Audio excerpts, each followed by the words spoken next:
Movie की शुरुआत में कुछ समय पहले महिलाओं को बहुत सारी कठिनाइयों का सामना करना पड़ता था। उस समय महिलाओं पर कई तरह के आरोप लगाए जाते थे। सबसे बड़ा आरोप काला जादू का था। जिस पर भी यह आरोप लगता था उसे सिर्फ मौत की सजा दी जाती थी। फिर हमें साल 1235 का सीन दिखाया जाता है। विलाज नाम के एक शहर को, जिसमें 3 महिलाओं पर काला जादू का आरोप लगाया गया था। उन्हें दोषी पाया गया और चर्च ने उन्हें मौत की सजा सुनाई। फादर उनसे फांसी देने से पहले कहता है कि अगर इन तीनों में से कोई भी अपना पाप कबूल कर ले तो उसे माफ कर दिया जाएगा। यह सुनकर एक महिला अपने पाप को कबूल कर लेती है। वह कहती है कि मैंने काला जादू करने की कोशिश की और शैतान की पूजा की। दूसरी महिला सचमुच निर्दोष थी। वह कहती है कि मैंने कोई काला जादू नहीं किया। वह कहती है कि मैं इसका प्रभाव खत्म करने के लिए दवा बनाती हूँ। तीसरी डरावनी चेहरे वाली महिला अपने पाप नहीं कबूलती और फादर को श्राप देती है। तीनों को एक पुल से फांसी दे दी जाती है। इनमें से 2 महिलाओं ने अपनी जान की भीख मांगी, लेकिन उस युग में काला जादू की एकमात्र सजा मौत थी।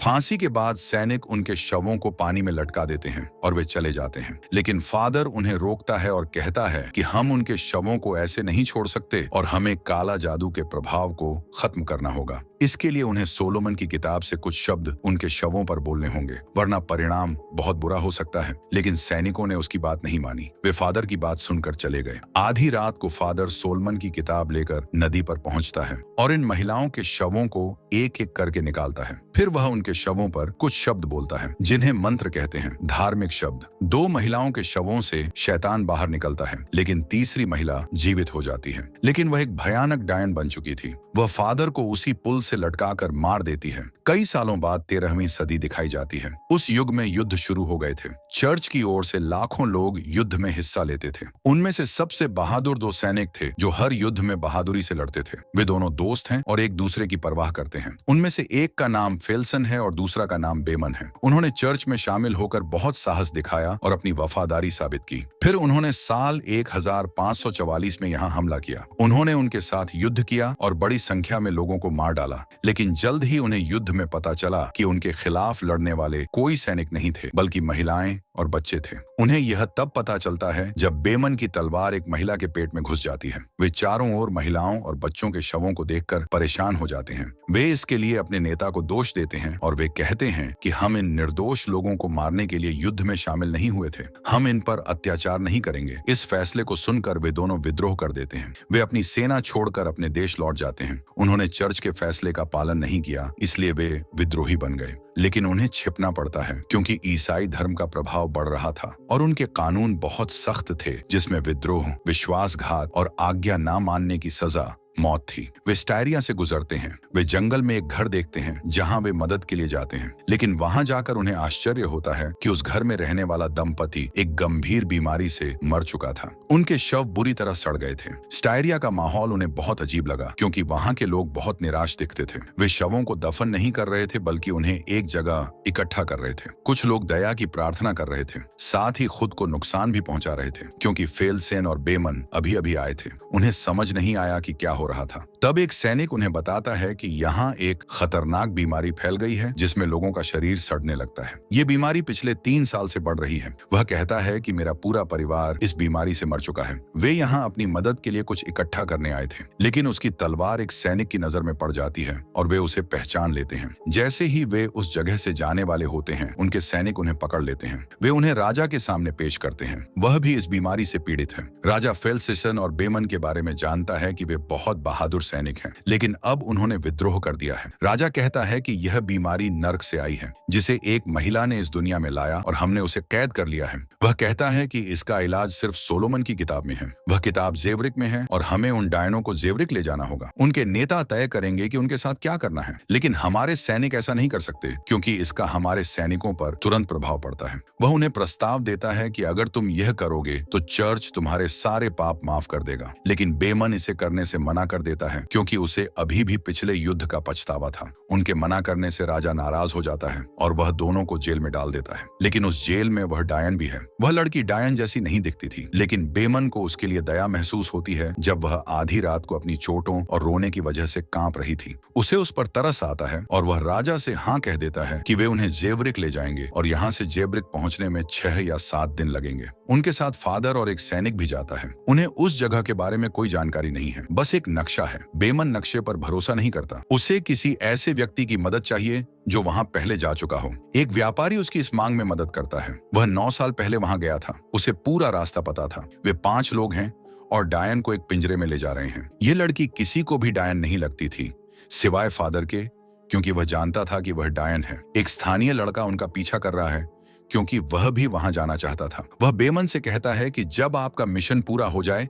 तो मुझे भी अपना सैनिक बना लेना। वे उसे साथ ले जाने के लिए सहमत नहीं होते। फिर फेलसेन उसकी तलवारबाजी की परीक्षा लेता है जिसमें वह माहिर निकलता है। यह देखकर बेमन उसे अपने साथ ले जाने के लिए तैयार हो जाता है। रात हो चुकी है और वे बारी बारी से डायन की रखवाली करते हैं। पहली रखवाली की बारी एक हार्ट की है। फिर वह फादर को अपनी मृत बेटी की कहानी सुनाता है। डायन यह सब सुनती है और उसे उसकी अपनी बेटी जैसी लगती है। वह उसे आजाद करने जाता है। तभी वह उसे सलाखों से बाहर खींचती है और पकड़ लेती है। फादर उसे बचाने जाता है, लेकिन डायन उसे भी चोट पहुंचाती है। उसके गले में पिंजरे की चाबी बंधी होती है। वह उसे खींचती है और भाग जाती है। इस सब के बाद फेलसेन और बेमन भी उड़ जाते हैं। वे उनके पास आते हैं, लेकिन तब तक डायन भाग चुकी होती है। वह इस जगह के पास एक गांव में छिप जाती है। सभी उसे पकड़ने के लिए उसके पीछे जाते हैं, लेकिन कोई भी उसे काबू नहीं कर पाता क्योंकि वह बार बार गायब हो रही थी। फिर एक हार्ड को अपनी मृत बेटी दिखाई देती है। लड़की बहुत बुरी हालत में है और मदद के लिए पुकार रही है। वह उसकी बेटी नहीं थी, बल्कि वह डायन उसे भ्रम दिखा रही थी। उसे यह सब सच लगता है। वह इन आवाजों के पीछे दौड़ता है, लेकिन वहां एक लड़का तलवार लिए खड़ा था जो उनके साथ आया था। एक हार्ट उसे देख नहीं पाता और तलवार उसके पेट में घुस जाती है। इस पर के को आश्चर्य होता है कि एक हार्ट रुका क्यों नहीं, क्योंकि डायन उसे झूठे भ्रम दिखा रही थी। एक हार्ट उसे आजाद करने जा रहा था, लेकिन वह उसे मार देती है। उसकी मौत के बाद वे उस लड़की को फिर से कैद कर लेते हैं। वह उन्हें छोड़ देने की भीख मांगती है, लेकिन उसे फिर से पिंजरे में बंद कर दिया जाता है। फादर समझाता है कि हमें अपने दिल की कोई बात नहीं बतानी चाहिए, क्योंकि डायन इसका हमारे खिलाफ इस्तेमाल कर सकती है। वह हमें अजीब भ्रम दिखा सकती है और हमें आपस में सकती है। यात्रा के दौरान 2 पहाड़ों के बीच एक गहरी खाई आती है। इसे पार करने के लिए रास्ते में एक बहुत पुराना रस्सियों का पुल था, लेकिन वह बहुत कमजोर था। उनके पास घोड़े की पीठ पर भारी सलाखों का बना एक पिंजरा था जिसमें वह डायन कैद थी। लेकिन इस जगह को सामान के साथ पार करना बहुत मुश्किल था। वे एक एक करके पुल पार करते हैं और आखिर में गाड़ी ले जाते हैं। यह सब करने में उन्हें बहुत मुश्किल होती है और फिर यह पुल भी टूट जाता है।